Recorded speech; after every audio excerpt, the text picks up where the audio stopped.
নমস্কার, 7 নিউজ নেটওয়ার্কে আপনাদের স্বাগত।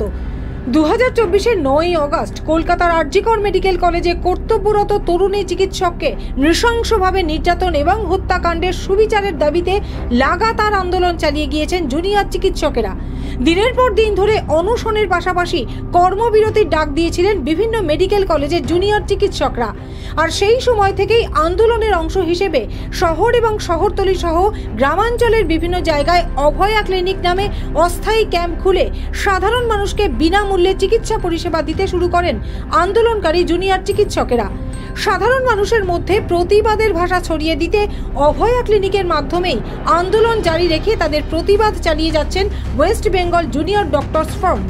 আরজিকর হত্যাকাণ্ডের ঘটনায় সিভিক ভলেন্টিয়ার সঞ্জয় রায়কে একমাত্র দোষী সাব্যস্ত করে তাকে আমৃত্যু কারাদণ্ডের নির্দেশ সুবিচার হিসেবে মেনে নেননি নির্যাতিতার বাবা মা সহ আন্দোলনকারী জুনিয়র ডাক্তাররা। ধীরে ধীরে আন্দোলনের ঝাঁজ স্তীমিত হয়ে গেলেও বিচারের দাবিতে অনড় জুনিয়র ডাক্তাররা সঠিক বিচারের দাবিতে তাদের আন্দোলন চালিয়ে যাচ্ছেন এখনো।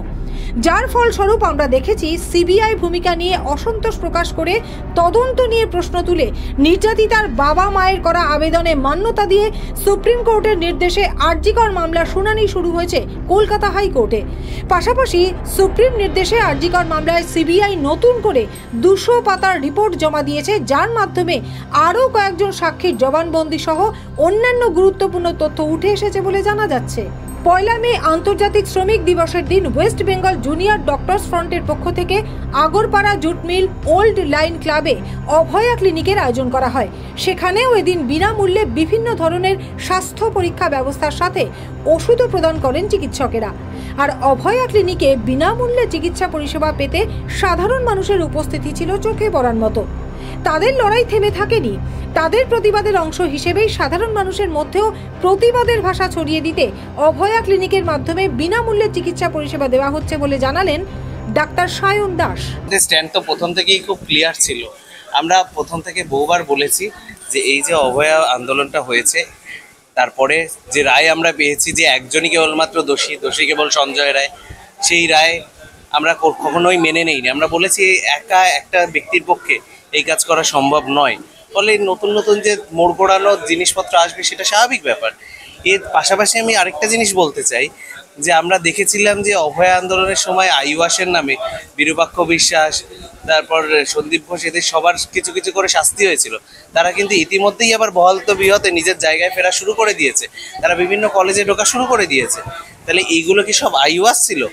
এইটা কিন্তু আমরা কোনোভাবে মেনে নেব না। আজকে যেরকম আমরা একটা অভয়া ক্লিনিকের মাধ্যমে বিভিন্ন মানুষের কাছে পৌঁছাচ্ছি, মানুষের সেবা করা ডাক্তার হিসেবে আমাদের প্রত্যেকের দায়িত্ব। তার পাশাপাশি সমাজের জন্য এই মুভমেন্টটা কতটা দরকারি, কারণ এই মুভমেন্টটা শুধুমাত্র একটি মেয়ের বিচার যে মুভমেন্ট নয়, কিন্তু এই মুভমেন্টটা আসলে যে ধর্ষণ কালচার চলছে, যে ভয়ের কালচার, থ্রেট কালচারের নাম আমরা বারবার শুনতে পাচ্ছি, এই থ্রেট কালচারের বিরুদ্ধে মুভমেন্ট। ফলে এখানে মোড় ঘোরানো তত্ত্ব আসবে। আর আমাদের লড়াই কিন্তু থেমে থাকেনি, আমাদের লড়াই চলছে। শাসক যদি ভেবে থাকে আমরা চুপ করে বসে থাকবো, সেটা কিন্তু হবে না। আমরা এর বিরুদ্ধে আবার প্রতিবাদে নামবো। আমরা কিন্তু 16 তারিখ সমাবেশ করে সমস্ত টাকার হিসেব দেখিয়ে দিয়েছি, এবং সেই টাকার যে বাড়তি টাকা আছে সেরকম ক্যাম্পে খরচ হচ্ছে। আজকে তো সেই জন্যই আমরা এত বড় একটা ক্যাম্প করতে পারছি। এই যে ওষুধপত্র, তার তো একটা টাকা পয়সা আছে, ক্যাম্প করতে টাকা লাগে।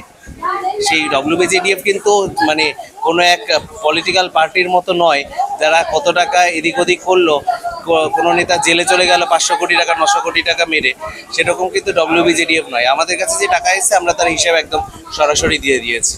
বাকিটা যদি কারোর অবিশ্বাস থাকে তাহলে কেস করুক। অলরেডি কোর্ট এই টাকা তছরূপের কেসটাকে ভুয়ো বলে ধিক্কার জানিয়েছে। এটা নিয়ে এর চেয়ে বেশি কিছু আমার মনে হয় না, যে সবাই জানে এটা ষড়যন্ত্র।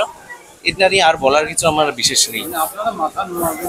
আমাদের মাথা নোয়ানোর কোনো প্রশ্নই আসে না। যে অপরাধ করে সে মাথা নোয়ায়, যাদের অপরাধ করে না তারা মাথা নোয়ায় না। আগরপাড়া থেকে চন্দন সেনগুপ্ত এবং শ্যামল পাল, 7 নিউজ নেটওয়ার্ক। আরও বিভিন্ন খবরের আপডেট জানতে হলে অবশ্যই সাবস্ক্রাইব করুন 7 নিউজ নেটওয়ার্ক চ্যানেলটি, কারণ আপনাদের একটা সাবস্ক্রিপশন আমাদের কাছে অত্যন্ত মূল্যবান। পাশাপাশি অবশ্যই ফলো করুন আমাদের হোয়াটসঅ্যাপ চ্যানেলটিও। জয় হিন্দ।